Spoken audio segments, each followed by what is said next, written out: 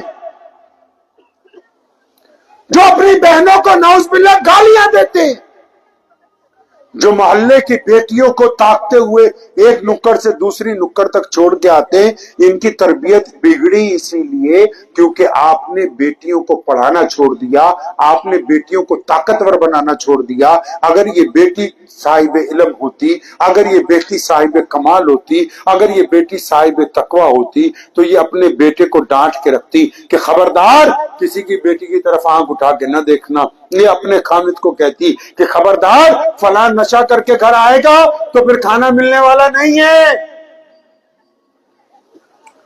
یہ تربیت کرتی اپنے نونہالوں کی، جو آج آوارہ گردی کرتے پھر رہے موٹر سائیکلوں پہ نشہ خرید کے خود بھی اپنا جسم خراب کر رہے، اپنے یاروں کا بھی کر رہے۔ ان کی تربیت جس کوکھ سے ہونی تھی آپ نے اس کوکھ سے تعلیم سے محروم کر دیا، اس کو طاقت سے محروم کر دیا۔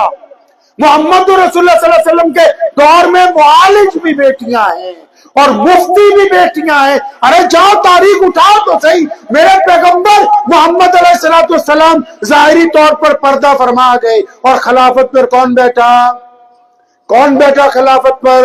امیر المومنین سیدنا ابو بکر صدیق رضی اللہ تعالیٰ عنہ خلافت پر بیٹھ گئے ہیں۔ ذرا اٹھاؤ تاریخ دانوں کو اور تاریخوں کو پوچھو، میرے نبی علیہ السلام جب نہیں تھے، ابو بکر جب کسی مسئلے میں اڑ گئے، ابو بکر جب کبھی پریشان ہوئے، ابو بکر کی کیبنٹ کے لوگ جب کبھی پریشان ہوئے، مسلمانوں کے کسی لشکر کو جب کبھی مشکل کا سامنا کرنا پڑا، مسلمانوں کے سامنے کبھی کوئی بہت بڑا پریشانی آ گئی تو کس دروازے پر گئے ہیں؟ دروازہ وہی تھا جہاں محمد رسول اللہ رہتے تھے۔ فرق یہ تھا کہ آقا آرام فرما ہو گئے، پردہ کر چکے، لیکن آقا کی بیوی ہم سب کی ماں امی عائشہ رضی اللہ تعالیٰ عنہ موجود ہیں۔ خلیفہ پھر بھی جاتے ہیں تو در رسول پر جاتے ہیں اور وہاں سے مسلمانوں کی ماں بتاتی کہ اس مسئلے سے نکلنا کیسے ہے۔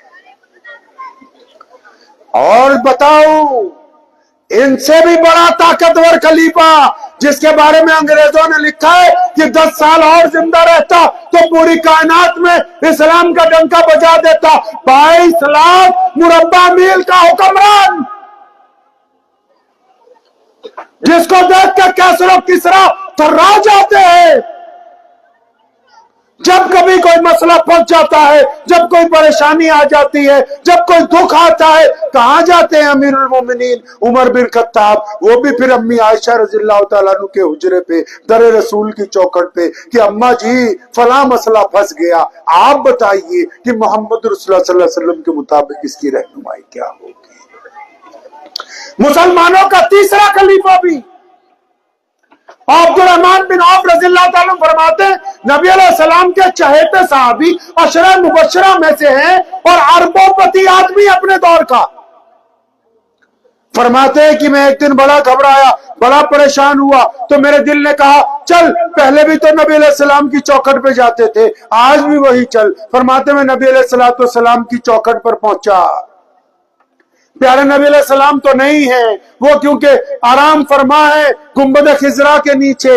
اماں جی کے اندر سے آواز آئی کہ ہاں عبد الرحمن آج کیسے آئے؟ فرمایا اماں جی آج تو میں بہت پریشان ہوا ہوں، کئی ارب روپے کا کاروبار ہے اور میں اس کاروبار کی زیادتی کی وجہ سے پریشان ہو گیا۔ اماں جی جب نبی علیہ السلام زندہ تھے، آپ صلی اللہ علیہ وسلم سامنے تھے، میں اپنے آقا صلی اللہ علیہ وسلم سے پوچھتا تھا، وہ مجھے کوئی نسخہ دے دیا کرتے تھے۔ اماں جی اب آپ بتائیں کہ در رسول سے مجھے کیا حکم ہے، عبد الرحمن بن عوف کیا کرے؟ اندر سے نبی علیہ السلام کی زوجہ کہتی ہیں، ہم سب کی ماں کہتی ہیں عبد الرحمن بن عوف جاؤ نا اور واپس جا کے جتنا مال ہے، جتنا مال،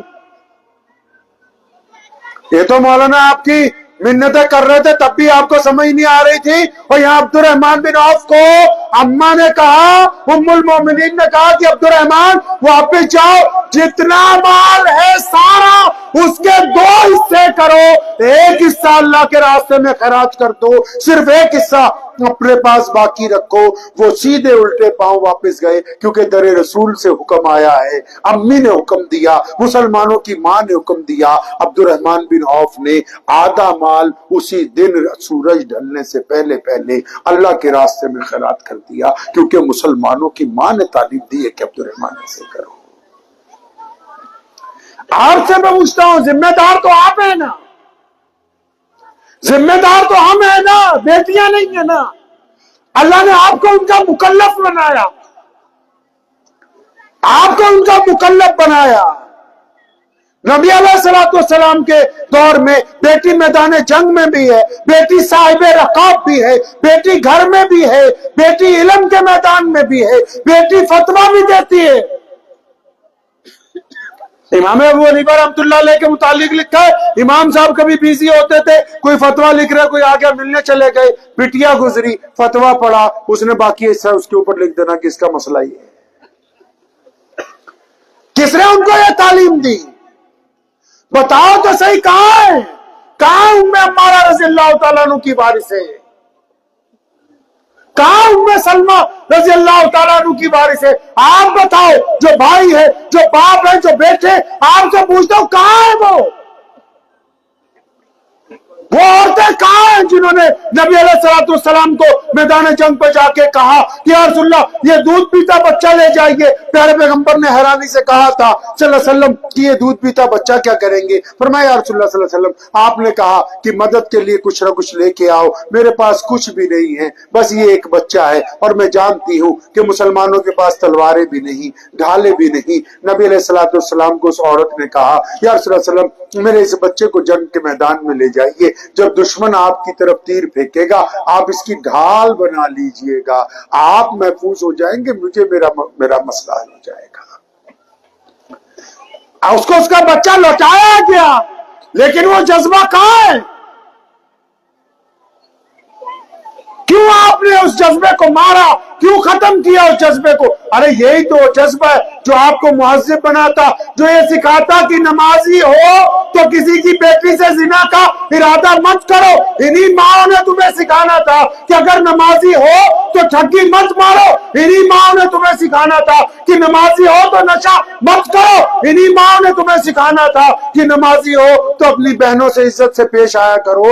ہم نے ان کو تعلیم سے محروم کیا, ان کو اقتدار سے محروم کیا, ان کو مشورے سے محروم کیا. ہم نے صرف پردے کے نام پر ان کو قید کیا, جبکہ وہ پردے میں رہ کے بھی آپ کے شانہ بشانہ دین کی خدمت کر سکتی تھی. اور پھر پردہ جنہوں نے ان کو کرنا سکھایا نا, آج کل کے آپ جیسے مفتیوں نے, انہوں نے صرف یہی کہا کہ تم پردہ کرتی رہنا, یہ نہیں بتایا کہ اسی قرآن پاک میں اسی رب نے ہمیں حکم دیا کہ اپنی ماؤں بہنوں بیٹیوں کو تو کہہ دو کہ اپنا چہرہ ڈھانپ لیں, اپنا جسم ڈھانپ لیں, لیکن ان کو بھی کہا کہ ان مردوں کو بتا دو کہ اپنی آنکھیں نیچی رکھا کریں, کسی کی بیٹی کی طرف گندی نگاہیں مت ڈالا کریں. یہ اللہ کو یہ بات پسند نہیں ہے. بہت سارے لوگ کہتے ہیں اگر کہیں جاؤ, ابھی کہیں ایک دو شہروں میں جانا ہوا کہ مسلمان اجتماعی طور پر سود پہ رقم لے رہے ہیں, مسلمان نشہ کر رہے ہیں, مسلمان جو ہے عیاشی کے اندر لگے ہوئے ہیں, گھروں کی حالت خراب ہے, مساجد میں ایک دوسرے کے خلاف دستے گریبان ہیں. میں آپ کو چکنی چپڑی باتیں نہیں سنا سکتا ہوں, ان باتوں کا ذکر کرو جہاں سے علاج ممکن ہے. ہم مسجد تک جا رہے ہیں, آج بھی مسجد تک تو صحابہ کرام بھی جاتے تھے, لیکن کیا ہماری مسجد میں وہ والی مسجد موجود ہے جو محمد رسول اللہ صلی اللہ علیہ وسلم کے دور میں مسجد موجود تھی؟ بتاؤ تو صحیح. دنیا کی پہلی این جی او, پتہ ہے این جی او کس کو کہتے ہیں؟ جو لوگوں کو کھانا کھلاتے ہیں, جو بھوکوں کو کپڑا دیتے ہیں, جو ننگوں کو کپڑا دیتے ہیں, جو بے سہاراؤں کو چھت دیتے ہیں, جو پاگلوں کو سدھروں کو سنبھالتے ہیں, جو یتیموں مسکینوں کے کام آتے ہیں, اس کو انگریزی میں این جی او کہتے ہیں. اور دنیا کا اتہاس اٹھاؤ, دنیا کی تاریخ اٹھاؤ, دنیا کی پہلی این جی او کون سی ہے؟ محمد رسول نے وہ پہلی این جی او مسجد نبوی میں بنائی ہے، مسجد کی تعمیر کے ساتھ بنائی ہے، مسجد کے مصلی قائم ہونے سے پہلے بنائی ہے، جس کو انہوں نے اصحاب صفہ کے چبوترے کا نام دیا ہے۔ لوگوں نے پوچھا تھا یا رسول اللہ صلی اللہ علیہ وسلم یہ چبوترا کس کے لیے؟ فرمایا یہ تو میرے اصحاب صفہ کا چبوترا ہے۔ یا رسول اللہ وہ کون؟ فرمایا جو غریب ہوں گے وہ یہاں رہیں گے نا، جو مسکین ہوں گے وہ یہاں رہیں گے، جو محتاج ہوں گے وہ یہاں رہیں گے، جن کو بھوکے ہوں گے ان کو ہم کھانا کھلائیں گے، جن کے پاس کپڑے نہیں ہوں گے ان کو ہم کپڑے دیں گے۔ آپ بھی بتاؤ کہ آپ کی مسجد میں اصحاب صفہ کا چبوترا ہے کہ نہیں ہے؟ میں مانتا ہوں مدرسوں میں پیسے دینے ضروری، کیونکہ یہ ادارے محمد رسول اللہ کے وارث یہاں پر رہتے ہیں، وہ چلا رہے ہیں، لیکن زکوٰۃ دینے والوں کو کبھی یہ بھی پوچھتا ہوں کہ محمد رسول اللہ نے جس طرح زکوٰۃ دینے کا حکم دیا، کیا کبھی اس طرح بھی زکوٰۃ دیتے ہو کہ نہیں دیتے؟ دیتے ہو کبھی ویسے زکوٰۃ؟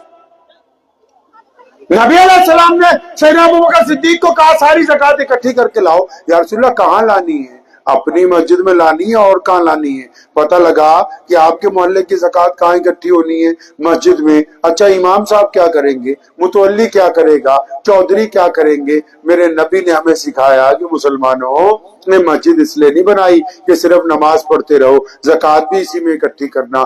کیوں؟ کیونکہ جو محلے میں غریب ہوگا، جو محلے میں مسکین ہوگا، جو محلے میں محتاج ہوگا، جس کا گھر گرنے والا ہے، جس کی بیٹی کی شادی ہونے والی ہے، جس کی دکان قرضے میں ہے، جس کے پاس ایک ٹھیلا بھی موجود نہیں ہے، تم پہلے اس کو زکوٰۃ دو گے تاکہ وہ بھی اگلے سال صاحب زکوٰۃ بن جائے۔ ذرا بتاؤ تو صحیح مسلمانوں، کوئی ایک کام تو ہے جو رسول اللہ کے مطابق کرتے ہیں؟ نہ مسجد میں اصحاب صفہ کا چبوترا ہے، نہ یتیموں کے لیے کھانا ہے، نہ مسکینوں کی خبر گیری ہے۔ ارے یہ چیزیں تو بہت بڑی ہیں جو میں بات کر رہا ہوں، یہ تو مولوی کو 20,000 روپے تنخواہ نہیں دے سکتے، شاید آدھوں کی جان نکل جائے گی اسی کے اندر۔ جوتی پہن لیں گے 20,000 کی، موبائل 1.5 لاکھ کا خرید لے گی یہ قوم۔ تو دین جہاں سے اپلائی ہونا ہے، دین جہاں سے ملنا ہے، تو جی بھائی وہ والا کام تو ہم سے نہیں ہو سکتا، ملا جی کو نہیں اتنے پیسے دے سکتے۔ اگر بچہ بیمار ہو جائے تو دوائی کہاں سے لانی ہے؟ اچھے ڈاکٹر سے۔ بولیے کہاں سے لانی ہے؟ ارے کس ڈاکٹر سے لاتے ہیں؟ MBBS ڈاکٹر سے۔ بولے جولی گرانٹ جانا پڑے تو جائیں گے، دوائی وہیں سے چاہیے۔ گاڑی خریدنی ہے تو کہاں سے؟ بولے شو روم سے نکلوا کے لائیں گے۔ موبائل خریدنا ہے تو کمپنی کا چاہیے، اور دین سیکھنا ہے، فتویٰ چاہیے تو ڈاکٹر صاحب بھی فتویٰ دے رہے، انجینئر بھی فتویٰ دے رہا ہے، کیلے بیچنے والا بھی فتویٰ دے رہا ہے، باورچی بھی فتویٰ دے رہا ہے، ٹھیلے والا بھی فتویٰ دے رہا ہے، متولی بھی فتویٰ دے رہا ہے، چھوڑا ہی کوئی نہیں۔ دین اتنا سستا، دوائی اتنی اچھی چاہیے کہ ڈاکٹر ڈگری والا ہو، اور دین اتنا سستا کہ ہر ایک گہرا فتویٰ دیتا پھر رہا کہ میں بتاؤں گا دین کیا ہے۔ تبھی تو دین کا بیڑا گرک کر رکھا ہے انہوں نے یہاں پر، کھیل بنا لیا اسلام کا۔ اسلام کا مقصد یاد نہیں، محمد رسول اللہ کی باتیں یاد نہیں، اسلام کی بنیاد یاد نہیں۔ آپ ہی بتاؤ ذرا چھاتی پہ ہاتھ رکھ کے، آپ کے پاس کوئی ایسا امام ہے، کوئی ایسے حضرات ہیں جن کی آپ اچھی طرح خدمت کرتے ہو اور وہ اپنے گھر سے بے نیاز ہو کے 24 گھنٹے صرف آپ کے دین کے لیے لگ جائیں؟ آپ تو مولوی کو تنخواہ دیتے ہوئے خود ہی رونے لگ پڑتے مسجد والے ہو۔ مسجد میں پتھر لگاتے رہنا، جہاں سے رسول اللہ صلی اللہ علیہ وسلم کی باتیں آتی ہیں اس طرف کچھ کام کرنے کی کوشش نہ کرنا۔ مسجد کیوں بنائی؟ پتا نہیں۔ نماز کیوں پڑھتے ہیں؟ پتا نہیں۔ زکوٰۃ کیوں دیتے ہیں؟ پتا نہیں۔ روزہ کیوں رکھتے ہیں؟ پتا نہیں۔ بیٹی کو کیا پڑھانا ہے؟ پتا نہیں۔ ماں کیسی ہو؟ پتا نہیں۔ بہن کیسی ہو؟ پتا نہیں۔ بس اتنا پتا ہے کہ سال میں ایک بڑھیا سا جلسہ ہونا چاہیے،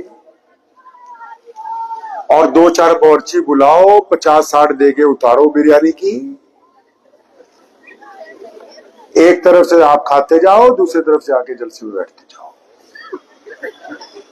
یہ صرف آپ کی نہیں میں بات کر رہا ہوں،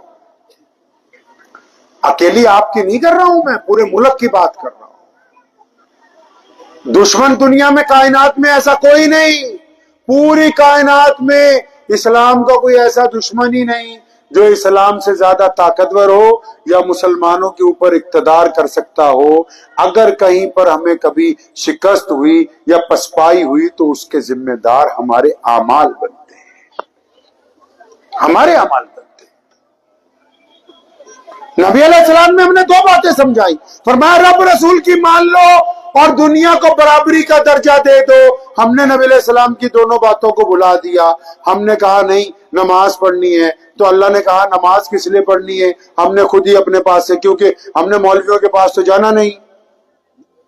اب مولوی تو اپنے مطلب کے چاہیے۔ اب تمہیں فائدہ یہ ہے کہ ادھر ساتھ میں سہارنپور میں فیکٹری لگی مولوی بننے کی، اب کوئی مولوی صحیح بات بتائے گا تو یہ کہیں گے اس کو نکال اور لیا، تو فیکٹری قریب ہے تو میں اس کو 100 رخصت کرو دوسرا لے۔ اب نبی علیہ السلام کیا چاہتے ہیں، نماز کیسے پڑھنی ہے، اللہ کیا چاہتے ہیں وہ تو علماء نے بتانا ہے۔ ہم کہتے ہیں کہ مولوی ہمارے مطابق چلے، قرآن چاہتا ہے کہ مولوی اللہ اور اس کے رسول کے مطابق چلے۔ اب بتاؤ عزت کدھر کو ہے، اللہ اور اس کے رسول صلی اللہ علیہ وسلم کا کہنا ماننے میں ہے کہ نوٹ دینے والوں کا کہنا ماننے میں؟ عزت کدھر کو ہے بتاؤ مجھے، اب بتاؤ تو صحیح عزت کدھر ہے بھائی؟ اللہ اور اس کے رسول کا کہنا ماننے میں ہے نا۔ تو سیکھنا کس سے ہے؟ سیکھنا تو ان تمام اکابرین سے ہے، ان علماء سے ہے۔ ہم تو ان کے پاس کبھی جاتے نہیں، ہم تو اپنا آرڈر سنانے جاتے ہیں کہ ملا جی اب قالین بچھوا دو، چٹائیاں اٹھوا دو، اب پانی گرم کروا دو، اب ٹھنڈے کا ٹائم آ گیا ٹھنڈا کروا دو، اب شامیانہ لگوا دو، اب اتروا دو، اب پوچھا لگوا دو۔ ہم تو ان باتوں کے اوپر گفتگو کرتے ہیں، ہم تو اللہ اور اس کے رسول صلی اللہ علیہ وسلم کی بات ہی نہیں کرتے مسجد میں جاتے ہیں۔ دو چار رٹی رٹائی باتیں، ہاں نماز پڑھ رہا متقی ہوں۔ امیر المومنین سیدنا عمر بن خطاب رضی اللہ عنہ تشریف رکھتے ہیں، ایک بندہ نماز پڑھنے کے لیے آیا تو ساتھ میں جو بندہ بیٹھا تھا اس نے کہا یا امیر المومنین یہ بڑا متقی ہے، پرہیزگار ہے، اچھا ہے، دیندار ہے۔ تو سیدنا عمر رضی اللہ عنہ نے پوچھا تجھے کیسے پتا؟ فرمایا فجر ظہر عصر مغرب عشاء میں آتا ہے، تہجد میں بھی آتا ہے۔ اس کی گدی پہ ایک رکھی، فرمایا اس کے ماں باپ سے جا کے پوچھ، اگر وہ یہ کہتے ہیں کہ یہ فرما بردار ہے تب تو یہ نمازی ہے، اگر وہ کہتے ہیں کہ یہ بدماش ہے تو یہ نمازی نہیں، یہ بدماش ہی ہے۔ اس کی بیوی سے جا کے پوچھ کہ ظالم ہے کہ اس کا دوست ہے، وہ اگر کہے یہ ظالم ہے تو یہ ظالم ہے، یہ نمازی نہیں۔ نماز کیوں بنی؟ اللہ نے قرآن میں صاف صاف کہا کہ نماز اس لیے فرض کر دی گئی، آپ کو تو پتہ ہی ہوگا، سب کو پتہ ہے نا؟ ارے نماز فرض ہے پتہ ہے کہ نہیں؟ ارے معلوم ہے نہیں بھائی؟ معلوم ہے ماشاءاللہ۔ کیوں فرض ہے آپ ہی بتا، فوٹو کھینچوانے